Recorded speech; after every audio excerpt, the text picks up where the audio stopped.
মনোনয়ন পত্ৰ দাখিল কৰিছে তেখেতক শুভেচ্ছা দি আহিলোঁ আৰু এতিয়া ভাস্কৰ শৰ্মা ডাঙৰীয়াই আজি মনোনয়ন পত্ৰ দাখিল কৰিলে আৰু সমগ্ৰ অসমতে মুখ্যমন্ত্ৰী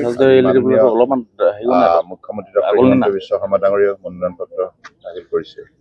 গতিকে এটা কথাটো স্পষ্ট, অসমৰ ৰাইজে এতিয়া বেলেগ কথা ভবা নাই, কেৱল নিৰ্বাচনটোলৈ ৰৈ আছে।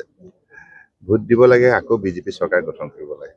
কাৰণ যোৱা 12 বছৰে মাননীয় প্ৰধানমন্ত্ৰী নৰেন্দ্ৰ মোদী ডাঙৰীয়াৰ নেতৃত্বত সমগ্ৰ ভাৰতবৰ্ষতেই যেনেধৰণে তীব্ৰ গতিত উন্নয়ন সম্ভৱ হ'ল আৰু যি উন্নয়নৰ পৰা প্ৰতিখন ৰাজ্যৰ প্ৰতিগৰাকী নাগৰিক লাভান্বিত হ'ল আৰু নাগৰিকসকলৰ সামাজিক ন্যায় আৰু অৰ্থনৈতিক উন্নয়ন আৰু সন্মান সহকাৰে জীয়াই থকাৰ যি অধিকাৰ প্ৰদান কৰিছে আৰু বিশেষকৈ আমাৰ অসম আৰু উত্তৰ পূৰ্বাঞ্চলৰ দৰে এই ৰাজ্যসমূহত কংগ্ৰেছৰ কাৰ্যকালত হিংসা হত্যা অশান্তিৰে গ্ৰাস কৰি ৰাখিছিল। ফলত আমি উন্নয়নৰ কথা ভাবিবই পৰা নাছিলোঁ, কেনেকৈ জীয়াই থাকিম তাক লৈ চিন্তিত হৈছিল। নিৰাপত্তাহীনতাত ভুগিব লগা হৈছিল অসম তথা উত্তৰ পূৰ্বাঞ্চলৰ নাগৰিকসকল। কিন্তু সেই অশান্তি দূৰ কৰাৰ ক্ষেত্ৰত শক্তিশালী পদক্ষেপ গ্ৰহণ কৰিলে মাননীয় প্ৰধানমন্ত্ৰী নৰেন্দ্ৰ মোদী ডাঙৰীয়াই, মাননীয় গৃহমন্ত্ৰী অমিত শ্বাহ ডাঙৰীয়াই। আৰু বৰ্তমান আমাৰ মাননীয় মুখ্যমন্ত্ৰী, জনপ্ৰিয় মুখ্যমন্ত্ৰী ডক্টৰ হিমন্ত বিশ্ব শৰ্মা ডাঙৰীয়াৰ নেতৃত্বত যেনেধৰণে উন্নয়নৰ কামবিলাক সম্ভৱ হ'ল, তাৰ বাবে আজি অসমৰ বৰাক ব্ৰহ্মপুত্ৰ পাহাৰ ভৈয়ামৰ প্ৰতিটো অঞ্চলৰ ৰাইজ আনন্দিত আৰু উৎসাহিত।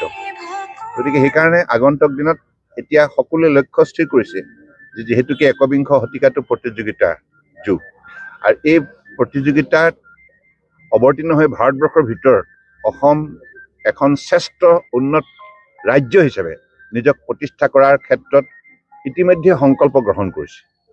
এই সংকল্পক যদি আমি বাস্তৱায়িত কৰিব লগা হয়, নিশ্চিতভাৱে অসমৰ জনসাধাৰণে বিশ্বাস কৰে বিজেপি গভৰ্ণমেণ্ট হ'লেই এইটো সম্ভৱ হ'ব।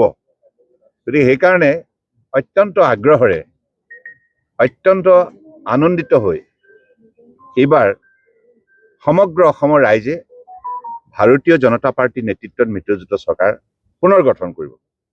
আৰু মাননীয় প্ৰধানমন্ত্ৰী ডাঙৰীয়াক তেখেতে যিখিনি অসম তথা উত্তৰ পূৰ্বাঞ্চল বা ভাৰতবৰ্ষৰ মানুহৰ বাবে যিখিনি আন্তৰিকতাৰে কাম কৰিলে, বিশেষকৈ অসম আৰু উত্তৰ পূৰ্বাঞ্চলৰ বাবে যি কংগ্ৰেছে 55 বছৰে নোৱাৰিলে, সেই কাম মাননীয় প্ৰধানমন্ত্ৰী ডাঙৰীয়াই কেৱল 11 বছৰতে সম্ভৱ কৰি তুলিলে। সেইকাৰণে মোদী ডাঙৰীয়াৰ প্ৰতি কৃতজ্ঞতা জ্ঞাপন কৰিবৰ বাবে অসমৰ ৰাইজে, সকলো জাতি জনগোষ্ঠী ভাষা ভাষী সকলো লোকে মিলিত প্ৰচেষ্টাৰে পুনৰ চৰকাৰখন গঠন কৰি বিজেপি নেতৃত্বাধীন মিত্ৰজোঁটৰ চৰকাৰ গঠন কৰি মাননীয় প্ৰধানমন্ত্ৰী ডাঙৰীয়াক আন্তৰিকতাৰে কৃতজ্ঞতা জ্ঞাপন কৰিব। গতিকে এই প্ৰতিচ্ছবিখন স্পষ্ট হৈ গৈছে।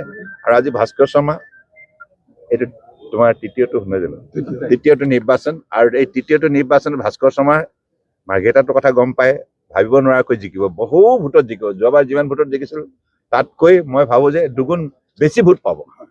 গতিকে মোৰ বিশ্বাস যে আগন্তুক দিনত সাংবাদিক বন্ধুসকল, আপোনালোকেও যোৱা দিনবিলাকত উন্নয়নমূলক কাৰ্যসূচীৰ ক্ষেত্ৰত যিখিনি ইতিবাচক ভূমিকা পালন কৰি আহিছে, তাৰ বাবে মই আপোনালোকৰ লগতে সমগ্ৰ অসমৰ সংবাদ মাধ্যমত জড়িত থকা সকলো কৰ্মীলৈ, শ্ৰদ্ধাৰ ব্যক্তিসকললৈ মোৰ আন্তৰিক কৃতজ্ঞতা জ্ঞাপন কৰিছোঁ।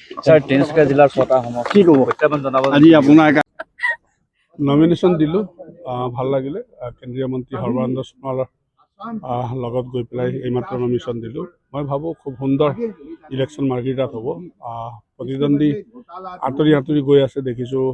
কংগ্ৰেছে উইথড্ৰ কৰিলে, এজন প্ৰতিনিধি হয়নে দুজন হয়নে মই গম পোৱা নাই বিৰোধী পক্ষত। গতিকে মই ভাবোঁ ৰাইজে মন বান্ধি লৈছে, আপোনালোকে দেখি